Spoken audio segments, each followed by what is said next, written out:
Assalamualaikum, balik lagi di channel saya. Pada kesempatan kali ini saya mau melakukan penggantian kabel RPM di si Ninja nih, karena ini analog RPM-nya itu mati ya, si jarumnya nggak bisa naik dikarenakan kabel RPM-nya itu putus ya. Jadi untuk ngebukanya itu nanti tinggal buka nih kabel yang di bawah ini, terus dibuka juga dari sini nih. Nah dari sini dibuka juga ya, ujung sini sama ujung atas ya. Dan ini saya sudah beli nih kabel RPM-nya nih. Nih bisa dilihat, ini saya sudah beli kabel RPM-nya ya. Ini punya Kawasaki Ninja. Sekarang saya mau lepas dulu kabel RPM yang di motor ya. Oke.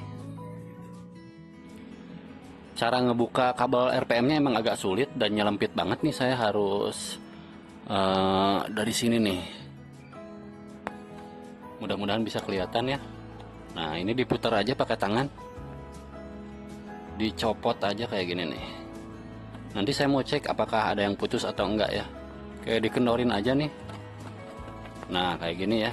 Nah ini udah lepas nih, bisa dilihat nih. Oke, sekarang tinggal lepas yang bagian bawah sini nih. Nah yang ini nih, ini nggak kelihatan ya, ini nih. Nah ini dilepas juga ya, diputar aja pakai tangan.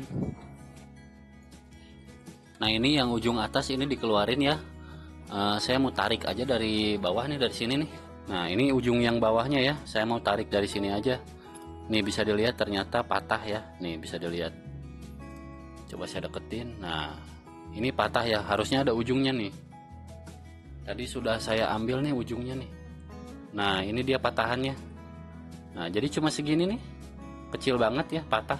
Harusnya ini nyambung sini, tapi ini udah patah. Sekarang saya mau keluarin dulu kabelnya. Ini ditarik aja kayak gini, diposisikan. Nah ini ditarik-tarik aja kayak gini nih. Oke, sudah keluar ya. Oke, kabel RPM yang patahnya sudah saya lepas ya. Nih bisa dilihat patahannya ada di ujung yang ke mesinnya ya. Nih. Nah ini yang patahnya, ini dia patahannya nih. Jadi ini muter ya, nih kayak gini nih. Kalau saya ilustrasikan aja, diputar pakai tangan. Nih kayak gini. Jadi saat muter itu patah. Penyebabnya macam-macam patahnya, karena memang posisi kabelnya nggak ideal atau memang kotor ya. Karena ini bisa ditarik nih kayak gini ya. Saya contohin. Nah ini bisa ditarik nih selingnya, kawatnya tuh. Nah jadi buat teman-teman yang mau perawatan ya, jadi si tempatnya atau si selang ininya, si selang kabel atau kawat RPM-nya ini disemprot WD aja nih. Nih pakai WD, teman-teman semprotin aja, dibersihin ya. Karena biasanya di dalamnya itu debu atau kotoran gitu kan. Jadi sehingga pergerakan si kawatnya itu nggak smooth atau pergerakannya terhambat ya. Dan ini dia yang barunya nih. Nah ini yang barunya, ini mau saya pasang. Nih bisa dilihat yang baru. Nah ini yang barunya, nih ujung ini nih yang patah nih segini. Mana tadi patahannya? Nah ini. Nah ini yang patahnya ya. Ini susah juga kalau udah patah disambung. Ini dari baru, coba saya putar ya. Ini original Kawasaki ya. Saya putar pakai tangan. Nah harus ikut muter nih.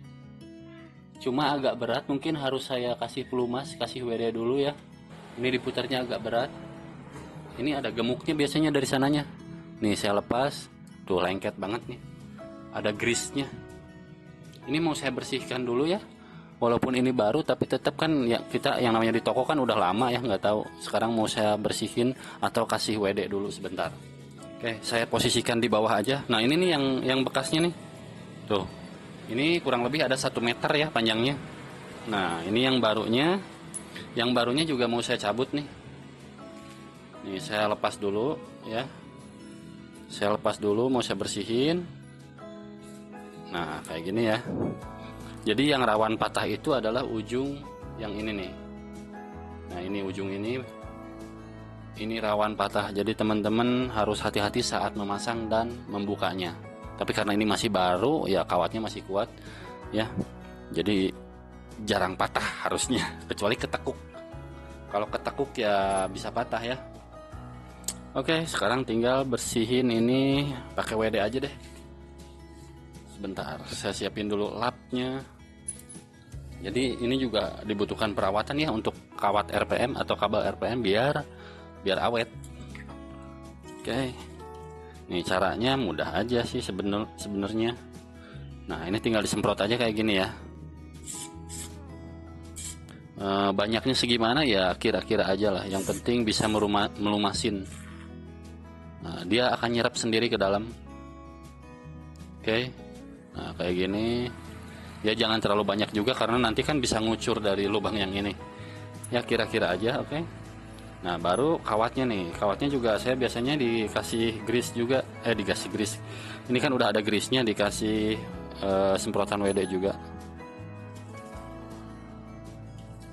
Nah ini disemprot aja kayak gini.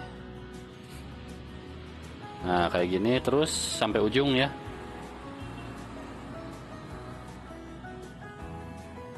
Oke, kalau sudah dibiarin dulu sebentar biar meresap. Dan ini bikin bersih ya, jadi debu-debu nggak akan nempel. Walaupun ini baru dari pabrik, dari toko, tetap aja kan udah lama disimpannya.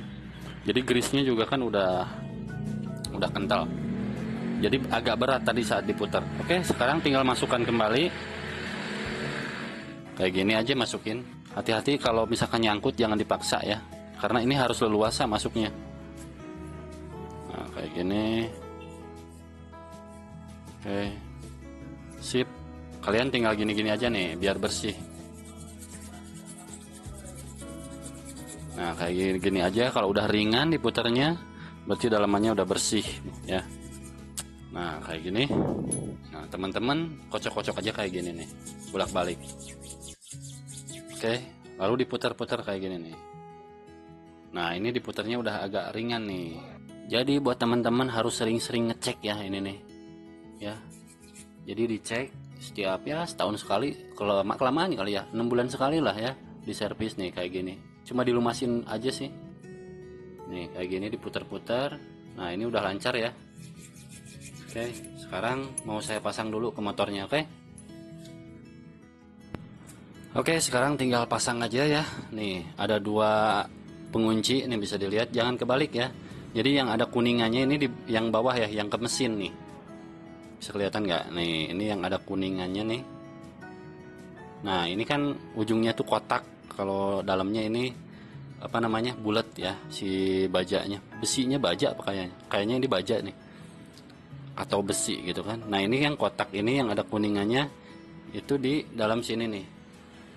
Nah yang ke mesin ya. Kalau yang ini yang ke speedo nih, yang nggak ada kuningannya. Nah yang ini ke speedo ya, jangan kebalik. Oke, sekarang tinggal masukin aja kayak gini. Hati-hati masukinnya jangan ketekuk, dirapih-rapih aja nih posisinya. Nah ini jalurnya ke sini ya tuh. Karena kameranya nggak bisa masuk ke dalam, saya pasang dulu. Oke teman-teman, tadi ujung yang atas sudah saya pasang ya. Kalau teman-teman kesulitan memasukkan kabelnya, teman-teman bisa buka dulu tangkinya ya. Nggak apa-apa, diangkat aja dikit biar rapih di dalamnya gitu. Terus tinggal masukin ujung yang bawah nih. Ini tuh masuknya ke sana, lihat tuh. Nah masuknya tuh ke sini nih. Nah ini nih. Ini tuh kalau sedang mesin hidup ini muter ya. Jadi saat memasukkannya hati-hati jangan sampai ketekuk ya, diposisikan aja. Oke, sekarang tinggal pasang. Oh iya, saat teman-teman pasang ini ya, perlu diketahui ini nggak boleh nongol begini. Kita masukin aja ke dalam dulu nih, tekan kayak gini biar nggak kejeduk-jeduk atau ketekuk di dalam ya. Oke, sekarang tinggal masukin. Oke teman-teman, ini sudah saya pasang ya untuk yang bagian bawahnya nih. Ini penguncinya dikunci lagi sampai mentok, sampai rapat ya. Oke, sekarang saya mau tes untuk RPM-nya ya. Nih bisa dilihat untuk jarum RPM-nya sudah normal kembali ya. Oke, sudah berfungsi dengan baik ya. Oke teman-teman, saya matiin dulu. Jadi sudah normal kembali ya untuk RPM-nya nih, untuk analog RPM-nya. Jadi seperti itulah untuk penggantian kabel RPM motor ya. Dan ini adalah bekasnya, ini yang patah ya. Jadi diharapkan ini selalu rawat ya untuk kabel RPM-nya nih, terutama si tempatnya ini nih, karena kabel ini sebetulnya jarang patah ya, kecuali kalau si posisi kabel nekuk sama si di dalam sini tuh alurnya udah kotor gitu kan. Jadi teman-teman perlu pakai cairan pembersih, bisa pakai WD atau apapun itu pembersih, bisa pakai bensin dulu kalau udah kotor banget ya. Oke, terima kasih teman-teman yang udah nyimak, yang udah nontonin, semoga bermanfaat. Jangan lupa like and subscribe. Assalamualaikum.